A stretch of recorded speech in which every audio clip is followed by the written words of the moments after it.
I'm sitting in my dorm room at 2 a.m., and I can't stop thinking about what happened 3 days ago. My roommate Hunter says I'm overreacting. My girlfriend Madison says I need to learn to take a joke. But something inside me fundamentally changed, and I don't know if I can go back. I'm 20, business major at State University on a partial academic scholarship. Madison is 19, communications major, from a wealthy family. We've been dating for 8 months. It's been good, or at least I thought it was. She's outgoing, popular, always has something fun planned. I'm more low-key, working part-time at the campus library to cover expenses my scholarship doesn't handle. We seem to balance each other out. Madison is really into social media. TikTok, Instagram, YouTube. She's always filming something, always thinking about content. She has maybe 15,000 followers across platforms and talks constantly about wanting to be an influencer. I've been supportive. I've been in some of her videos, helped her set up shots, given her ideas. It never bothered me because I thought we were building something together. 3 days ago, we were supposed to meet for lunch between classes. I got to the campus cafe where we always meet, and she was already at our usual table. But something was wrong. She was sitting there with her arms crossed, face completely serious. No smile when I walked up. I sat down across from her. "Hey, everything okay?" She looked at me for a long moment, and her eyes were cold in a way I'd never seen before. "Tyler, we need to talk." My stomach dropped. Everyone knows what "we need to talk" means. I said, "Okay, what's up?" She took a deep breath, and I swear there were tears forming in her eyes. "I don't think this is working anymore. I think we should break up." The world tilted. I felt like someone had punched me in the chest. What? Where is this coming from? Did I do something wrong? She shook her head, and a tear actually rolled down her cheek. "It's not you. I don't feel the same way anymore. I think we want different things. You're focused on school and work, and I need someone who can keep up with my lifestyle." I was trying to process this, trying to understand how we went from fine yesterday to breaking up today. "Madison, can we talk about this? If something's wrong, we can work on it. I don't understand what changed." "Nothing changed," she said, her voice breaking. "That's the problem. This relationship isn't going anywhere. I need more. I need someone who's more." That hurt, really hurt. I'm on scholarship because my family can't afford to pay for college. I work 20 hours a week to cover my living expenses. I don't have money for fancy dates or spontaneous weekend trips. And suddenly that made me not enough.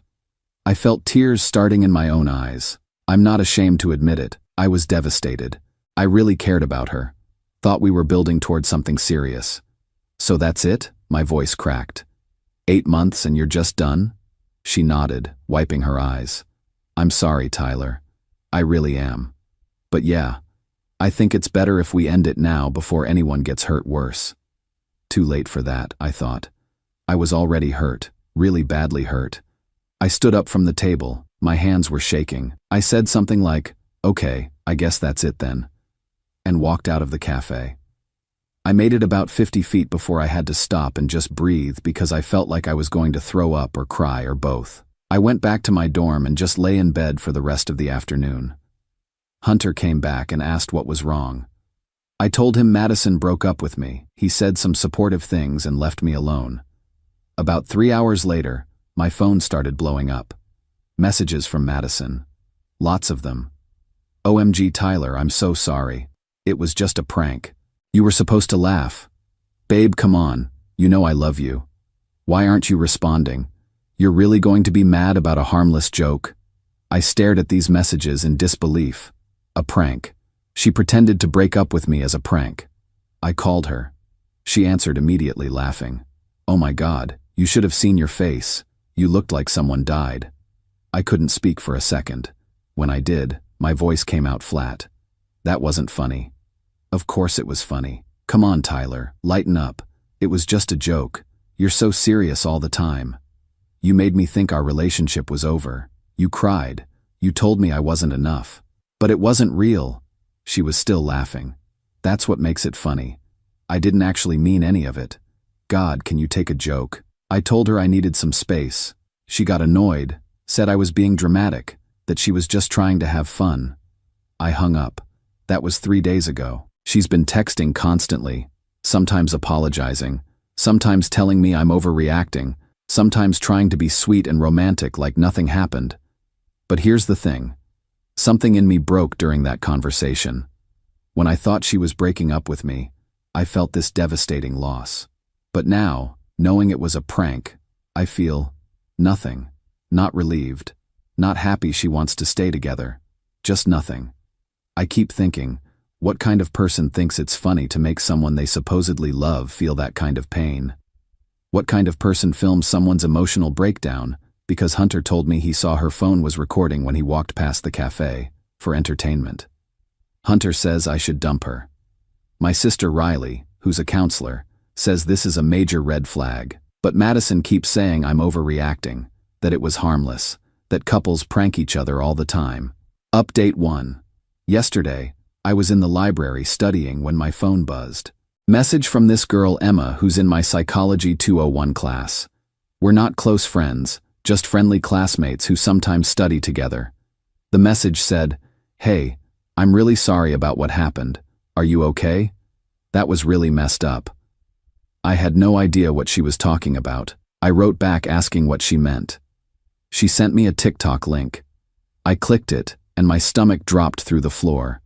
It was Madison's account.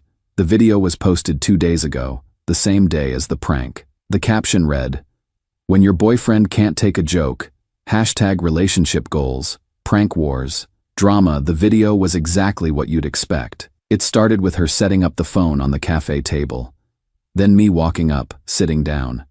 You could see the whole conversation, her telling me she wanted to break up, me getting visibly upset, the tears in my eyes, my voice cracking when I asked what I'd done wrong. And at the end, after I walked away, the camera panned to her face, and she was smiling. Genuinely smiling. Then she winked at the camera and the video cut off. The video had 50,000 views. 50,000 people had watched me have what I thought was one of the worst moments of my life. The comments were a mix of people thinking it was hilarious, and people calling her cruel. She'd responded to some of the comments defending herself, saying it was just for fun, and he got over it. Except I hadn't gotten over it, and now I knew why. Because it wasn't a spontaneous prank that went too far. It was premeditated. She'd set up her phone. She'd planned the whole thing specifically to film my reaction, to get content, to get views and likes and followers. I felt sick, physically sick. I ran to the bathroom and threw up. When I got back to my dorm, Hunter took one look at my face and asked what happened. I showed him the video. He watched it, his expression getting angrier with every second. "Dude," he said when it finished, "this is abuse. You know that, right? This is emotional abuse." I tried to argue that it was just a prank, but even as I said it, I knew it sounded hollow. Hunter pulled up his laptop and started showing me articles about emotional manipulation, about narcissistic behavior, about people who use relationships for social media content. "Look at this," he said, pointing at his screen. "Deliberate emotional manipulation. Using intimate moments for public entertainment without consent. Gaslighting you into thinking your normal emotional response is wrong. Tyler, this is textbook." I called my sister Riley. She's a year out of her psychology master's and works as a counselor at a high school. I told her everything, the prank, the video, Madison's reactions. There was a long silence on the phone. Then Riley said, "Tyler, I need you to listen to me carefully. What she did constitutes emotional abuse. The filming and posting without your consent is potentially harassment. You need to talk to someone at your university's counseling center. Today." I've never heard my sister sound that serious. She's usually laid back, joking around, but her voice was hard and professional. "And Tyler," she added, "you need to break up with her, not because of the prank, because of what the prank reveals about who she is as a person. People who love you don't treat your pain as entertainment." After we hung up, I sat on my bed for a while, just processing. Then I did something I should have done days ago. I looked through Madison's TikTok account properly. There were other videos. Not as dramatic as the breakup prank, but similar. One where she forgot my birthday and filmed me looking disappointed before revealing she'd actually planned a party. One where she told me my favorite shirt made me look bad and filmed me getting self-conscious before saying she was joking. One where she pretended to have lost my grandmother's ring I'd shown her. My grandmother had died 2 months before, and filmed me panicking before revealing she was kidding. Every single one had thousands of views. Every single one had comments from her followers talking about how funny her boyfriend's reactions were, how dramatic I was, how I needed to lighten up. I'd known she filmed content. I'd known she wanted to be an influencer. What I hadn't known was that I wasn't her boyfriend. I was her content. My emotions, my vulnerabilities, my pain, all of it was just material for her social media brand. I called Madison. She answered all excited. "Hey babe, did you see my video? It's doing so well. I told you it would be fun. Take it down." My voice came out cold and flat. I didn't recognize it as mine. "What?" She sounded confused. "Take down the video of me, now. I didn't consent to being filmed. I didn't consent to being posted online. Take it down." "Oh my God, Tyler. You're being so dramatic. It's just TikTok. Everyone pranks their boyfriends. I'm not everyone's boyfriend. I'm yours. Or I was. And you used my real emotions, my real pain, for entertainment. For views. You set up a camera and deliberately hurt me so you could film it. I didn't hurt you. It was a joke." "Madison," I cried. I actually cried. I thought I was losing you. And you were smiling at the camera. Silence. Then, "You're really going to break up with me over this? After everything?" After everything. I couldn't believe what I was hearing. After everything I've done? I supported your content. I helped you with ideas. I was in your videos when you asked. And this is how you repay me, by making me a public joke. You're just upset because the video shows you being emotional. You're embarrassed. I'm upset because the person I trusted used my emotions against me. There's a difference. I hung up. Blocked her number. Blocked her on social media. Then I made an appointment with the campus counseling center for tomorrow. Hunter ordered pizza and we spent the evening just hanging out, not talking about it. But before I went to bed, he said something that stuck with me. "You know what healthy relationships look like? They don't involve one person being scared of the other person's pranks. They don't involve being filmed without consent. They don't involve your pain being someone else's entertainment." He was right. I know he was right. I just wish I'd seen it sooner. Update 2. I was in the student union studying when someone sat down across from me. I looked up and saw Cassidy Rhodes, Madison's best friend since freshman year. They're roommates. They do everything together. She looked nervous, fidgeting with her coffee cup. "Hey Tyler, can we talk?" I honestly thought she was there to defend Madison, to tell me I was overreacting or being mean or whatever. I said, "If you're here to tell me to forgive her." "I'm not." She cut me off. Her voice was quiet but firm. "I'm here to show you something. But you have to promise me you won't tell Madison I'm the one who showed you." She pulled out her phone and opened a folder. "Madison has been documenting you since the beginning of your relationship. Not just the TikTok stuff. Everything." She showed me video after video, photo after photo. Private moments I thought were just between us. Me talking about my family's financial struggles. Me opening up about my parents' divorce when I was a kid. Me crying after I didn't do well on an important exam. Me having a panic attack before a big presentation. All of it filmed, all of it saved in a private folder on Madison's phone labeled Tyler Content. I felt like I couldn't breathe. "Why are you showing me this?" Cassidy looked down at her coffee. "Because I'm done being complicit. I've been watching her do this for months, and telling myself it was her relationship, not my business. But after she posted that breakup video without your consent, after I saw how many people were calling her out and she just laughed it off." She looked back up at me. "This isn't okay. You deserve to know." She scrolled through more files. There were text conversations between Madison and her mom, where Madison complained about me being too boring, but said I was good practice for her content creation skills. There were messages between Madison and other influencer friends, talking about how to manufacture authentic moments with partners. There was even a spreadsheet. An actual spreadsheet tracking which types of prank videos got the most engagement, which of my emotional reactions performed best with her audience. I stared at this spreadsheet and something in me just Broke. Not broke like before. Broke like a spell breaking. Like waking up from a nightmare. There's more, Cassidy said quietly. Madison had a boyfriend before you. Junior year of high school. His name was Derek. She did the same thing to him. Pranks, filming reactions, posting without consent. He ended up transferring schools because people wouldn't stop bringing it up. She showed me Derek's Instagram.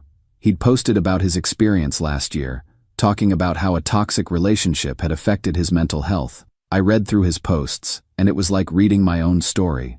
The same manipulation tactics. The same, it's just a joke defenses. The same public humiliation disguised as entertainment. Why didn't you tell me this before? I asked Cassidy. She looked ashamed. Because I thought you were different. I thought maybe with you, she'd actually care about someone more than she cared about content. And by the time I realized I was wrong, you were already in deep. She paused. I'm sorry. I should have warned you. I asked her why she was coming forward now. She said, because yesterday, Madison told me her next prank idea. She was going to stage a pregnancy scare, set up hidden cameras in your dorm room, film your reaction to her telling you she might be pregnant. She was excited about how viral it could go. I felt sick again. That's not a prank. That's just cruelty. I know. Cassidy looked me straight in the eye. That's why I'm here. I have copies of everything. The videos, the texts, the spreadsheet. If you want to report her to the university for harassment, I'll testify. If you want to pursue this legally, I'll be your witness. I'm done protecting her.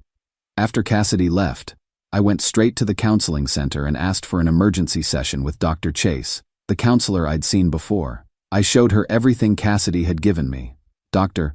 Chase watched the videos in silence. When she finished, she looked at me with this expression of professional concern mixed with genuine anger. Tyler, this is one of the clearest examples of systematic emotional abuse I've seen in my 15 years doing this job. This isn't a prank that went too far. This is calculated manipulation over an extended period. She explained that what Madison had been doing had a name: narcissistic exploitation, using intimate relationships to feed her need for attention and validation, with no regard for the other person's emotional well-being. The fact that she documented your vulnerabilities and maintained a spreadsheet about your reactions, Dr. Chase said, shows this wasn't impulsive behavior. This was strategic. You were never her partner. You were her content source. She recommended I file a formal complaint with the university's Title IX office. Said that filming someone without consent in intimate or emotional moments, then posting it publicly, constitutes harassment under the Student Conduct Code. I filed the complaint yesterday, submitted all the evidence Cassidy gave me, plus the TikTok videos, plus my own testimony about the pattern of behavior. The university took it seriously. Really seriously. I got a call this morning from the Dean of Students' office. They're opening a formal investigation. Madison's being called in for a disciplinary hearing. If they find her in violation of the conduct code, she could face suspension or expulsion. Madison doesn't know yet. She's been trying to contact me through friends, through alternate social media accounts, even showed up at my dorm yesterday, but Hunter told her I wasn't there. She thinks I'm just being stubborn about the breakup. She has no idea what's coming. Final update. The university investigation moved fast once they saw the evidence. Cassidy's testimony, Derek's testimony, the documented pattern of behavior. It painted a clear picture. The disciplinary hearing happened 2 weeks after I filed the complaint. I had to testify. So did Cassidy. So did Derek, via video call since he's at a different school now. The board reviewed all the videos, the spreadsheet, the text conversations. They watched the TikTok videos.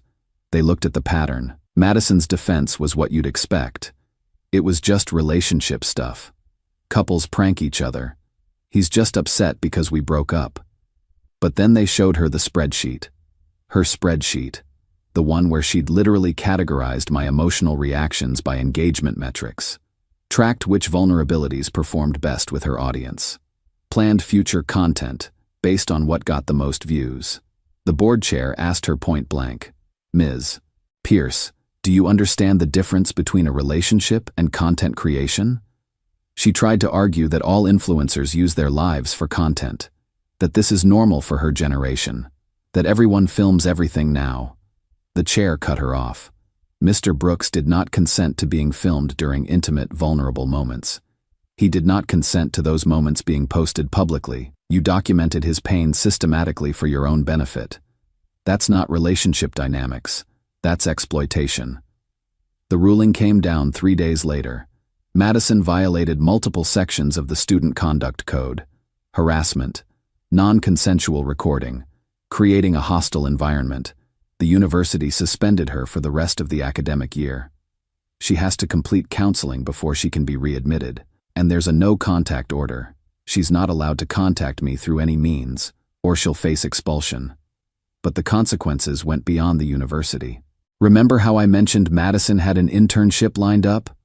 Marketing position at a mid-sized social media firm for the summer, potentially leading to a job after graduation. It was her dream opportunity, stepping stone to her influencer career. The firm found the TikTok videos, found the ones she'd deleted but people had saved and reposted, found screenshots of her defending the behavior in comments. Their HR department decided that someone who showed concerning lack of empathy and disregard for consent wasn't a good fit for their values-driven workplace. They rescinded the internship offer. Her parents found out.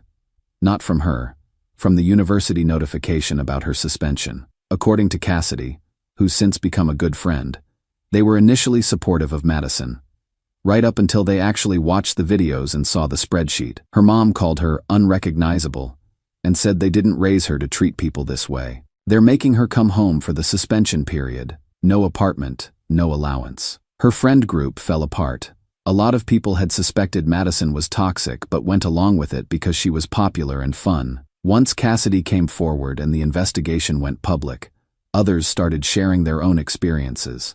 Stories about how Madison would manufacture drama, how she'd pit friends against each other for content, how everything was always about her brand. She's lost about 12,000 followers since this started. People don't want to support an influencer whose content is built on emotional abuse. Her comments are flooded with people calling her out. 2 weeks ago, she tried to contact me through a fake Instagram account, sent a long message about how she learned her lesson and wanted to talk things through and maybe start fresh when she comes back to school. I screenshot the message and forwarded it to the Dean of Students' office as evidence of contact order violation. I also sent it to Dr. Chase, my counselor, who added it to my file documenting the pattern of behavior. The university added another semester to her suspension. As for me, I'm doing better than I thought I would be. The campus counseling center connected me with a support group for students who've experienced emotional abuse in relationships. Turns out I'm not alone. There's a whole group of us learning to recognize red flags and rebuild trust in ourselves. I've been seeing Dr. Chase weekly. She's helped me understand that what I experienced wasn't just a bad relationship. It was systematic exploitation. That the reason I felt so confused and guilty was because that's what manipulation does. It makes you doubt your own reality. About 3 weeks ago, I was studying in the library when Emma, the classmate who first sent me the TikTok link, sat down at my table. We started talking. Really talking. She told me she'd actually been wanting to ask me out for months but didn't because I was with Madison. We've been on 4 dates. Real dates where we talk about real things and laugh at real jokes and nobody's filming anybody without consent. She's a psychology major like Hunter, passionate about mental health advocacy, and she thinks my emotions are something to respect, not monetize. It's early, but it's healthy, and after Madison, healthy feels revolutionary. Hunter's become my best friend through all this. We started a campus organization called Real Talk that focuses on healthy relationship education and recognizing emotional abuse. We've had 2 meetings so far with about 30 students showing up to each one. Apparently, there's a need for this conversation on campus. Derek and I have stayed in touch. He's doing well at his new school, in therapy, has a girlfriend who treats him with actual respect. He told me that seeing me speak up helped him process his own experience, that knowing he wasn't alone made a difference. Last week, I was walking across campus and saw Madison from a distance. She was with some people I didn't recognize, probably making new friends since her old ones dropped her. She saw me at the same time. For a second, we just looked at each other. I didn't feel angry. I didn't feel sad. I didn't feel anything except relief that she's not my problem anymore.